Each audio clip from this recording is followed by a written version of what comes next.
नमस्कार दोस्तों, मैं Mohammad Quddus Multitech e vehicle lab में आपका बहुत बहुत स्वागत है। दोस्तों, हमारे पास एक एक्जूम चार्जर स्टूडेंट का आया हुआ है। अब इसमें क्या प्रॉब्लम है ये मुझे भी अच्छी तरह से नहीं पता है, तो इसको कैसे हमें ठीक करना है, इसमें क्या प्रॉब्लम है, हम कैसे जानेंगे, ये सारा इस वीडियो में आपको बताने जा रहा हूँ। तो जैसा कि आप ये देख रहे हैं, इसमें कोई मिसिंग कंपोनेंट वगैरह फ़िलहाल तो नहीं दिख रही है, लेकिन इसमें क्या प्रॉब्लम है हमें वोल्टेज दे करके ही पता करना है। तो कैसे वोल्टेज दे करके पता करते हैं ये मैं इस वीडियो में बताने जा रहा हूँ।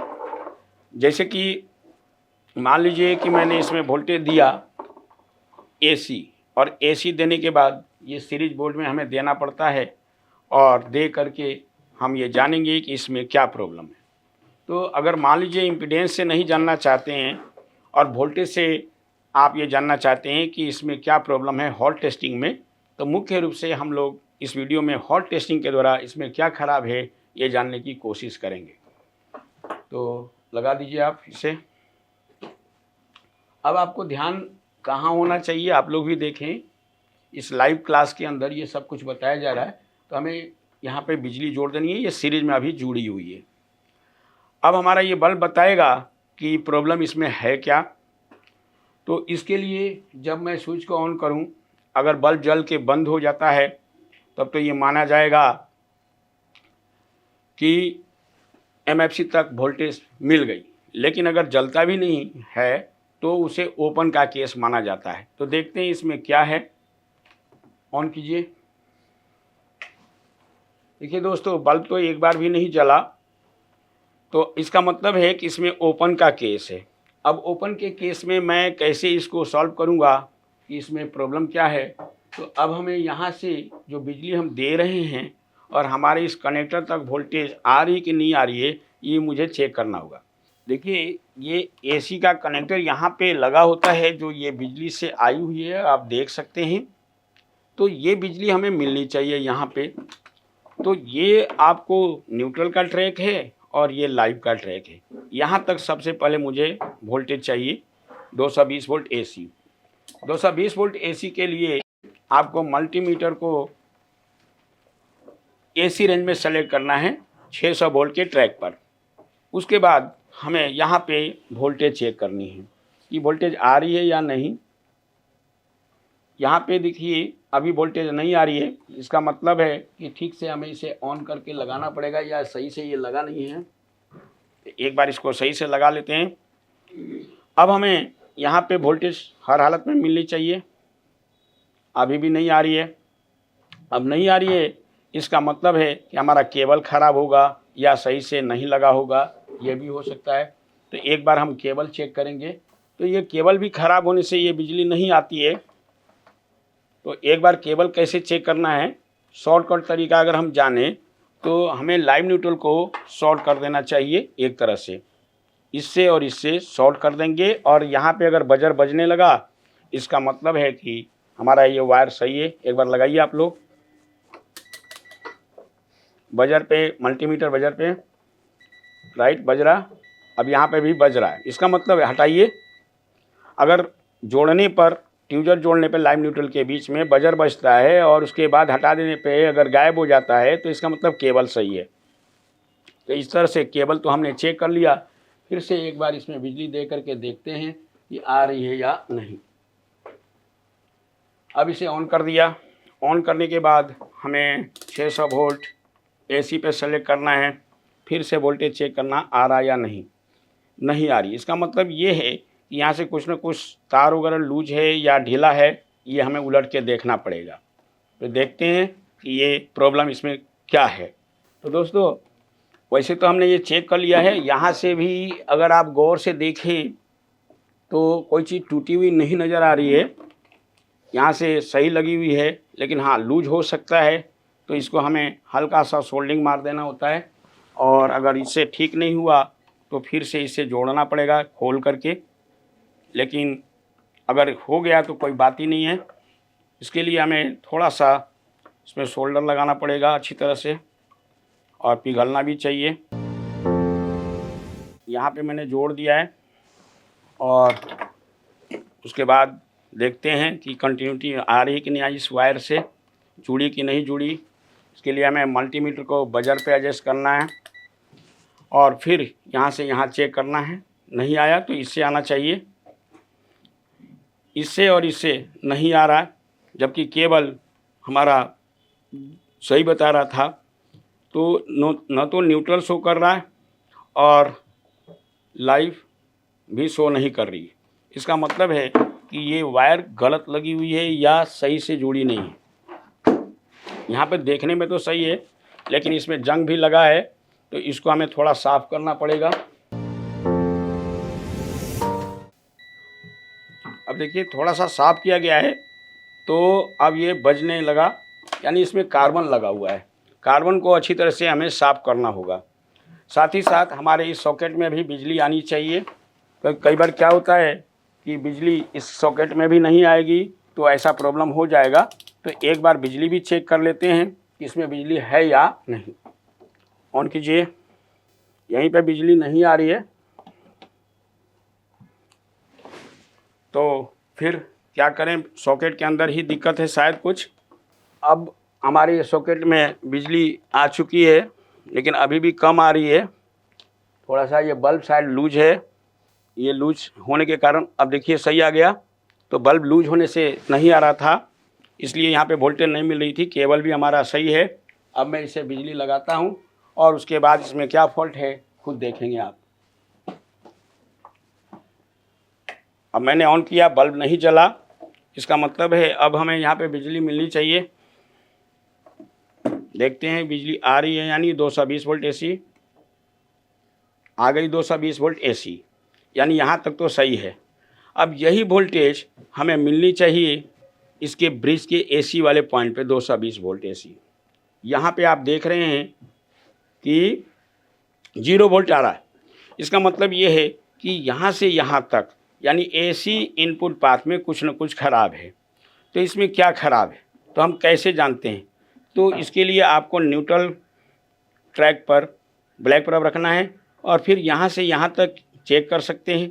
तो यहाँ तो वोल्टेज आ रही है 220। इसके बाद यहाँ से एक फ्यूज लगा हुआ है, तो फ्यूज यहाँ से शायद ओपन है, जिसके कारण यहाँ पे बिजली, देखिए यहाँ पे बिजली आ रही है और यहाँ पे नहीं आ रही है। इसका मतलब फ्यूज ओपन है। तो फ्यूज हमें लगाना पड़ेगा। फ़िलहाल फ्यूज हमारे पास नहीं है, तो मैं एक जंपर मार रहा हूँ यहाँ पे, पतला जंपर, और यहाँ पे पतला जंपर मार रहा हूँ। और जंपर मारने के बाद आगे देखते हैं कि प्रॉब्लम है या नहीं, प्रॉब्लम शूट आउट हुआ या नहीं हुआ। दोस्तों इसमें इस बात का ध्यान रखना है कि बहुत ही बारीक जंपर मारनी है, मोटी नहीं, क्योंकि आगे अगर शॉर्टिंग होगा तो फिर सर्किट दिक्कत करेगा। तो फिर से एक बार इसे लगाइए बिजली, और फिर देखते हैं। बल्ब की तरफ आपको देखना है कि अगर ये सॉल्व हो गया होगा तो बल्ब जल करके बंद हो जाएगा या डिम हो जाएगा, और अगर तेज़ जल रहा है तो आगे भी प्रॉब्लम है।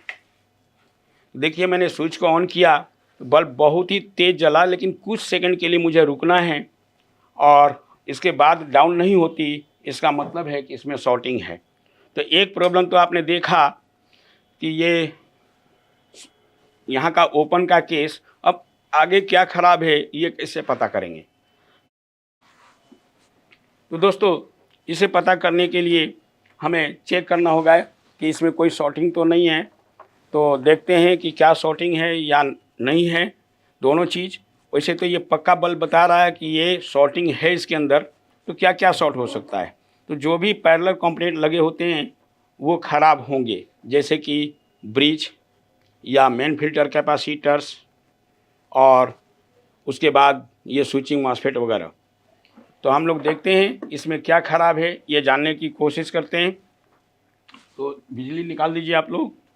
उसके बाद आपको मल्टीमीटर को डायोड के रेंज पे रखना होगा या बजर के अंदर रख सकते हैं। तो मैंने इसे डायोड के अंदर सेलेक्ट कर लिया। यहाँ पे डायोड का सिंबल आ गया। तो देखते हैं अगर 0 ओम आएगा तो इसका मतलब वो कंपोनेंट शॉर्ट है। देखते हैं क्या क्या शॉर्ट है इसके अंदर। सबसे पहले ये VDR, यहाँ पे VDR लगी हुई है, तो VDR भी शॉर्ट हो सकता है, ये डिस्टोर्शन फिल्टर कैप्चर भी शॉर्ट हो सकता है, या फिर आपको ब्रिज भी शॉर्ट हो सकता है, MFC भी शॉर्ट हो सकता है, जो MFC इसे कहते हैं, ये शॉर्ट हो सकता है, या मॉसफेट शॉर्ट हो सकता है। लेकिन 90% केस में सेमीकंडक्टर कंपोनेंट ख़राब होता है। फिर भी पहले मैं सेमीकंडक्टर को ही चेक करूं, तो देखिए यहाँ पे कुछ नहीं आना चाहिए, जो बीच वाले पिन पे शॉर्टिंग शो कर रहा है। यानी यहाँ पे अगर मैं रखूँ, चाहे इसके इनपुट पे रखूँ, तो यहाँ पे कुछ नहीं डिजिट शो करना चाहिए या आके चला जाना चाहिए, रुकना नहीं चाहिए। तो ये रुक गया है, इसका मतलब ये शॉर्टिंग है। तो यहाँ पे भी शॉर्टिंग बता रहा है। साथ ही साथ ये डिस्टोर्शन फिल्टर कैपेसिटर यहाँ पे लगा हुआ है, तो इसके अंदर भी हम शॉर्टिंग चेक कर रहे हैं, तो यहाँ पे अभी शॉर्टिंग बता रही है। फिर अगर मैं VDR, यहाँ पे जो ये VDR लगी है, इसी पे मैं प्रोब लगा रहा हूँ, जैसे ये पीला वाला कंपोनेंट, तो यहाँ पे भी लगाऊँ तो ये भी बता रहा शॉर्टिंग। तो यहाँ से यहाँ तक शॉर्टिंग, यानी 3-4 कंपोनेंट थोड़ी शॉर्ट हो सकते हैं, इनमें से कोई एक कंपोनेंट शॉर्ट हो सकता है। तो हम कैसे पता करेंगे इतने सारे कंपोनेंट में? जैसे कि आप कैपेसिटर्स को भी चेक कर लूँ, तो यहाँ पर आप देखें कि डिजिट फ्लैक्चुएट हो रही है और आउट ऑफ रेंज हो गया, तो समझ लेना ये सही मानी जाएगी। आउट ऑफ रेंज हो गया, इसका मतलब ये कैपेसिटर शॉर्ट है, शॉर्ट नहीं है, ये कैपेसिटर शॉर्ट नहीं है। तो उसी तरह से हम इस कैपेसिटर को भी चेक करेंगे। अब ये कैपेसिटर भी सेम डिजिट फ्लैक्चुएट हो रही है और ये आउट ऑफ रेंज हो जाए तो इसको सही मानेंगे। देखते हैं क्या होता है इसमें। यहाँ से भी आउट हो गया, इसका मतलब है कि ये कैपेसिटर हमारा सही है। अभी तक जो हमने चेक किया है, तो ये VDR शॉर्ट बता रहा है, ये डिस्टोर्शन फिल्टर कैप्चर शॉर्ट बता रहा है, साथ ही साथ ये भी डिस्टोर्शन फिल्टर कैप्चर शॉर्ट बता रहा है, और ब्रिज भी शॉर्ट बता रहा है। और अब बच गया है ये मॉसफेट। तो मॉसफेट के बारे में देखते हैं कि मॉसफेट शॉर्ट है या नहीं। इसके लिए हमें साइड के दोनों पिनों पे चेक करना है, जो कि लगभग 36 ओम के आसपास आना चाहिए। ये आपको 0 शो कर रहा है, और फिर यहाँ पे भी 7 ओम शो कर रहा है। इसका मतलब ये है कि ये मॉसफेट भी ख़राब बता रहा है। और अगर मैं बीच में रखूँ प्रोब, यानी ड्रेन पर, और दोनों साइड रखूँ, तो भी ये 0-0 आ रहा है। इसका मतलब है कि ये भी शॉर्ट है। तो दोस्तों फाइनली इसमें क्या ख़राब है, हम कैसे पता करेंगे? तो जैसा कि आपने इस वीडियो में देखा कि ये डिस्टोर्शन फिल्टर कैपेसिटर भी शॉर्ट बता रहा था, VDR भी शॉर्ट बता रहा था, ब्रिज भी शॉर्ट बता रहा था, केवल MFC शॉर्ट नहीं बता रहा है, और ब्रिज के बाद MFC को छोड़ के स्विचिंग मॉसफेट भी शॉर्ट बता रहा है। तो हम क्या एक एक को खोल के चेक करें? तो अगर एक एक को खोल के चेक करेंगे तो बहुत ज़्यादा समय लगेगा। तो कैसे समय बचाया जाएगा, ये टेक्निक यहाँ पे दिया जाता है, और इस वीडियो में आप वो टेक्निक देख भी लेंगे। तो इस टेक्निक का क्या रूल है? तो इसमें आपको खास करके ये ध्यान देना होता है कि इसमें से सबसे ओम किसका कम है। तो जिसका कम है वो सबसे ज़्यादा सस्पेक्टेड मानी जाती है। तो हम उसको हटाएंगे, हटाने के बाद यानी सस्पेक्टेड कंपोनेंट में जो इसका सबसे कम ओम आएगा वो खराब माना जाता है। अगर उसको हटाने के बाद भी फिर से दोबारा हम इम्पीडेंस चेक करेंगे, इनपुट इम्पीडेंस और ब्रिज का इम्पीडेंस, अगर वो ओके हो गया तो समझ लेना कि शॉर्टिंग हट गई। तो इसी तरह से हम छोटे छोटे टेक्निक से बहुत ही आसान तरीके से हम किसी भी चार्जर को रिपेयर करना बताते हैं। कि कोई भी चार्जर हो, यहाँ पे कोई चार्जर लिमिट नहीं होता कि आप यही सीखेंगे। आप जो भी चार्जर के बारे में जानना चाहते हैं बहुत अच्छी तरह से यहाँ पे सीख सकते हैं, बशर्ते थोड़ा सा टाइम देना होगा, और टाइम दे करके आप अच्छा से अच्छा सीख सकते हैं। तो आइए दोस्तों हम जानते हैं कि बेसिकली इसमें क्या ख़राब है। तो दोस्तों जैसा कि इस मॉसफेट को मैं चेक कर रहा हूँ, तो सबसे कम ओम यानी 0 ओम शो कर रहा है, और ये भी दोनों साइड से 0 ओम शो कर रहा है। अगर मैं इसको बजर पे रखूँ तो इसमें साउंड आने लगेगा। तो मैंने बजर पे सेलेक्ट कर लिया, ये देखिए ये साउंड शो कर रहा है। फिर इसी तरह से ये भी साउंड शो कर रहा। इसका मतलब है कि हमें सबसे पहले मॉसफेट हटानी होगी, और मॉसफेट हटाने के बाद अगर ये प्रॉब्लम शूट आउट हो गया, यानी यहाँ पे जो अभी ओम आ रहा है डायोड के रेंज में हमारे मीटर में शो करता है। आपके मीटर में डायोड रेंज और बजर रेंज अगर एक पे है तो वहाँ पर भी आप चेक कर सकते हैं। तो हमने लाइव न्यूट्रल पे जो ये ओम आ रहा है ये रुकना नहीं चाहिए। तो अगर मैं मॉसफेट हटा दूं और यहाँ पे डिजिट आ करके चला जाता है तो ये मान लिया जाएगा कि शॉर्टिंग हट चुकी है। तो देखते हैं, मॉसफेट मुझे हटाना पड़ेगा, और मॉसफेट को हटाने के लिए ये थोड़ा सा कॉम्प्लिकेटेड चीज़ें हैं, बड़ी आसानी से नहीं निकलता है। तो हमें क्या करना होगा, इनमें से एक कोई भी कैपेसिटर को बाहर निकालना होगा, उसके बाद ये मॉसफेट को हमें बाहर कर सकते हैं। तो एक हम कैपेसिटर को यहाँ से हटा रहे हैं, और हटाने के लिए मुझे फ्लक्स लगाना होगा, या मैं अपने स्टूडेंट को ही कहता हूँ वो हटाएंगे और मॉसफेट खोलेंगे। तो मॉसफेट को खोलना हो चाहे कैपेसिटर को खोलना है तो थोड़ा सा आपको फ्लक्स लगाना है, जिससे इजी से ये खुल जाता है। तो आइए, आप में से कोई भी खोल सकता है, खोलिए।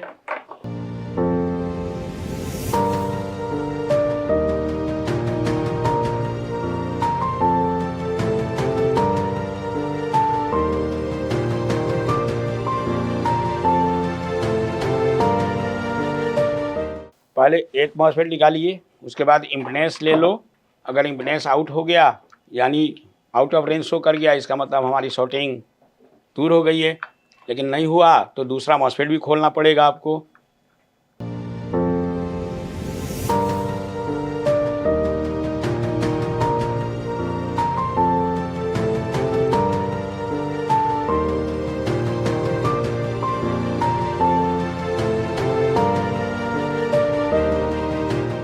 अब एक बार आप लोग इनपुट इम्पीडेंस चेक कर लो। अगर input impedance out of range यानी डिजिट आके चला गया तब तो सही मानेंगे, अदरवाइज फॉल्टी। यहाँ पे बजर आकर के गया, कैपेसिटर्स आपने खोला है इसलिए डिजिट नहीं आ रही। अगर मैं लगा दूं तो डिजिट आनी चाहिए और चली जानी चाहिए। अभी लगाइए मत, एक बार ये मॉसफेट को ऐसे चेक कर लीजिए कि क्या बजर शो कर रहा है या नहीं, या 0 ओम के आसपास आ रहा है। तो दोस्तों ये भी बता रहा है, जैसे कि आप देख रहे हैं। तो ये मॉसफेट इसको भी खोलना पड़ेगा। तो खोलिए, इस मॉसफेट को भी खोल के हटा दीजिए। उसके बाद आप कैपेसिटर लगाएंगे और फिर देखेंगे कि डिजिट आके चला जाता है या नहीं, क्योंकि दोनों में से कोई भी एक शॉर्ट हो जाए तो शॉर्टिंग शो करने लगता है।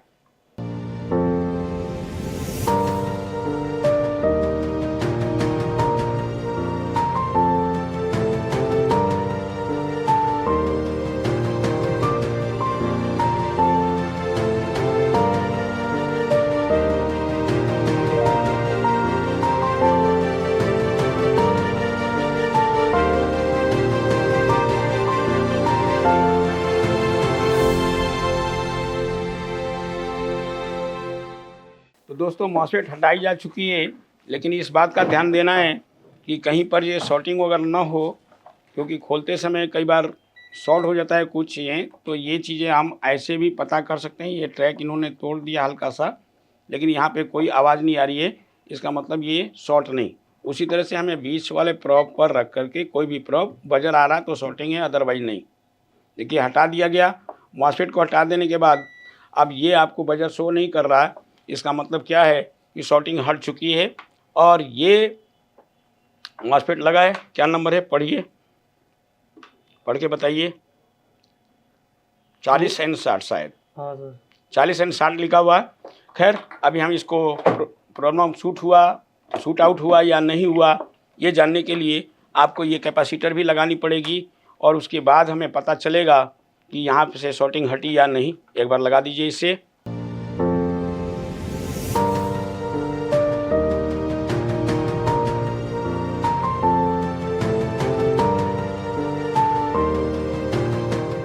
लग चुका है। अब आप लोग इसका इम्पीडेंस चेक कर लो। यहाँ पे अगर डिजिट आके चला जाता है तो इसका मतलब हमारी शॉर्टिंग हट चुकी है। डिजिट नहीं आई, तो अब नहीं आई है तो क्या करना है, फिर ओपन का कुछ न कुछ केस है, तो उसको कैसे सॉल्व करना है। एक बार हमें इस कैपेसिटर्स पे ध्यान देना होता है कि यहाँ से अगर कुछ खुला होगा तो डिजिट नहीं आएगा। तो ऐसी स्थिति में हमें क्या करना चाहिए कि हमें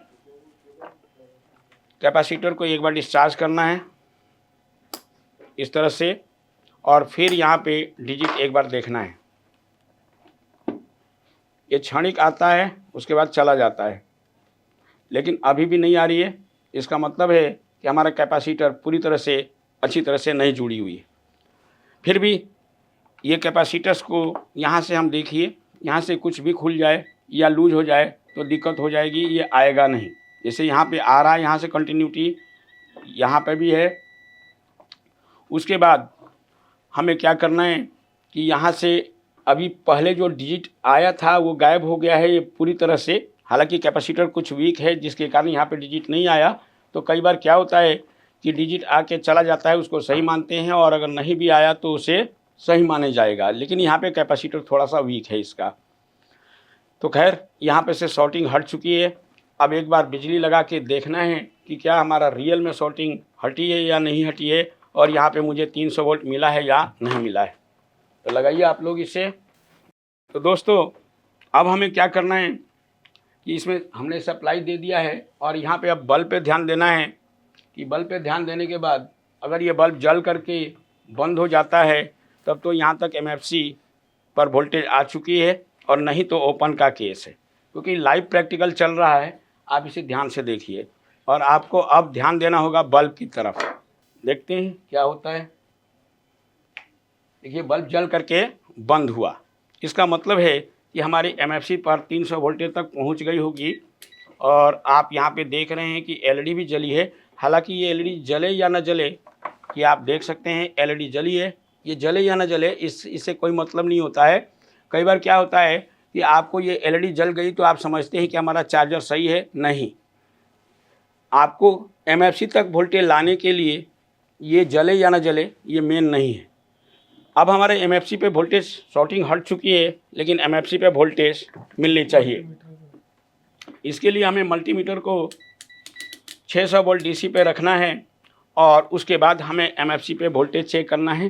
तो ये इसका प्लस पॉइंट है और ये माइनस। तो हम यहाँ पे हम चेक कर सकते हैं कि 300 आया या नहीं। देखिए दोस्तों यहाँ पे 300 वोल्ट आ चुका है, यानी हमारा ये जो प्रॉब्लम था शॉर्टिंग का वो हट चुका है। साथ ही साथ यहाँ पे 150 वोल्ट मिलना चाहिए जो MFC का प्लस माइनस पॉइंट है। तो यहाँ से हमें 150 वोल्ट भी मिलनी चाहिए। तो देखिए आ रहा 160 के 70 के आसपास, तो इसको हम सही मानेंगे।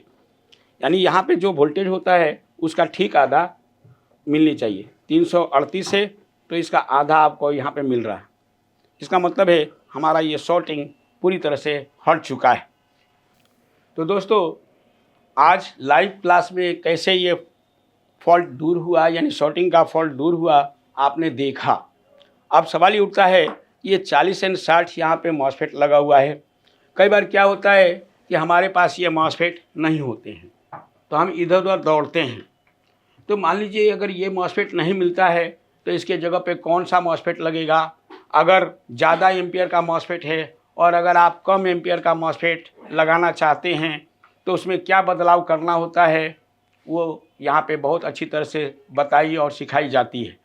कहने का मतलब ये है कि अगर कम एम्पियर का मॉसफेट लगाना चाहते हैं, जैसे आज के डेट में 48 एंड 60 लग रहे हैं चार्जर के अंदर, तो 48 एंड 60 काफ़ी कॉस्टली मॉसफेट है जिसका रेट बहुत ही ज़्यादा हाई होता है।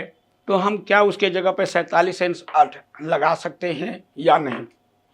48 एंड 60 अधिक एम्पियर का होता है, जबकि 47 एंड 60 कम एम्पियर का होता है। तो क्या मैं एक जूम चार्जर में अगर 48 एंड 60 लगा हुआ है जो आजकल आ रहे हैं नए चार्जर के अंदर, तो क्या मैं उसे 47 एंड 60 लगा सकता हूँ या नहीं। जैसे यहाँ 40 एंड 60 लगा हुआ है, तो क्या अगर हमारे पास 39 एंड 60 है लगेगा या नहीं। तो बिल्कुल लगेगा, लेकिन इसके लिए आपको यहाँ पे आना होगा। उसका कुछ कैलकुलेशन होता है, कैलकुलेशन करके हम एम्पियर किसी भी चार्जर का घटा और बढ़ा सकते हैं। तो ये वीडियो आपको कैसा लगा आप मुझे ज़रूर बताएंगे। थैंक यू वेरी मच दोस्तों।